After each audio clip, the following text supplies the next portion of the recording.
Number 6. She values her career. What can I say? I've arrived! Right from the very beginning, we're introduced to Samantha as a career woman. And throughout the series and movies, she proves again and again how important her work is to her identity.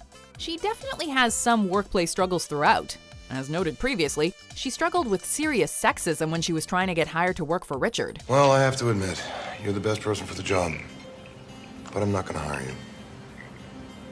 Give me one legitimate reason why not. It is always clear that she supports herself financially, and by running her own PR firm, makes enough money to afford fancy Manhattan digs. You see us, Manhattan? We have it all! You go, girl. Number 5. She's not ashamed of aging. And that would make you? I'm 45. I have nothing to hide. It's made clear throughout the series that Sam is older than the other girls, but for a long time her age goes unspecified, and it's somewhat implied that the number is something she is atypically insecure about. As the show progresses, however, and she comes into her own even more, she's less reluctant to share her real age, and be proud of that. Is that maybe a little young? I don't know. Exactly how old do you think I am? She doesn't start to radically dress or act differently as she gets older. If anything, she only becomes more confident in her own skin. And not that it matters, but I am 52 and I will rock this dress.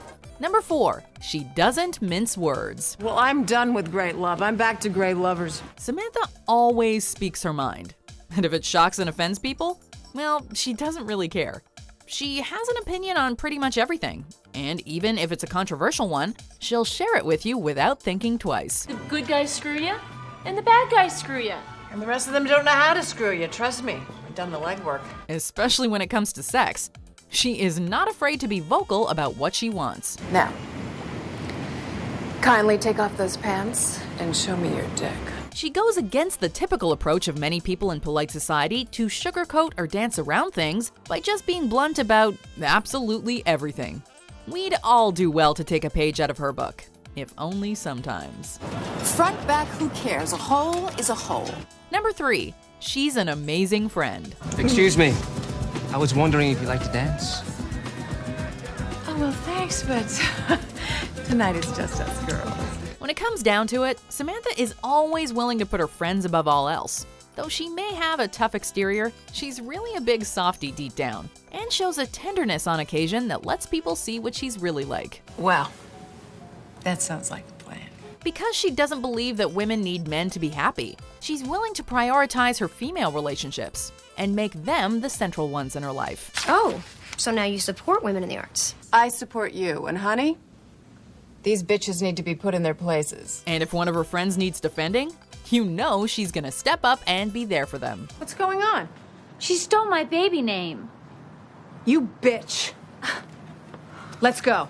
Number 2. She believes in sexual liberation. Oh, come on, honey. Nothing's better than sex. Sex and the City has been lauded over the years for its portrayal of female sexuality, and any viewer knows that much of that is due to Samantha.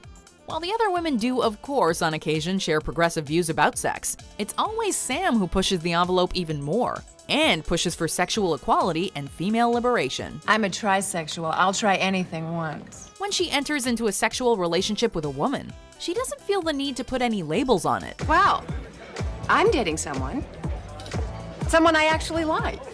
Good. Wow. Maria. Honestly, Sam was pretty ahead of her time. Number 1. She's confident AF. If there's one thing that's obvious from everything Samantha does, it's that she's got confidence. A lot of it. Yeah, I am harsh.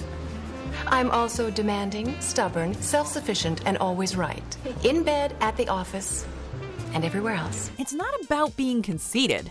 Rather, she knows exactly who she is and is not ashamed of it. Her self-assurance is rock solid. She doesn't care what people think of her, and acts in whatever way suits her best, in pretty much every situation. Honey, you have to let it go. If I worried what every bitch in New York was saying about me, I'd never leave the house. She'll never get down with petty gossip, because it truly doesn't matter to her. When it comes to her private life, no one is going to tell her what to do. And we can only aspire to having half the confidence she does. Adina, I'm a lovely person. At least get to know me, then hate me.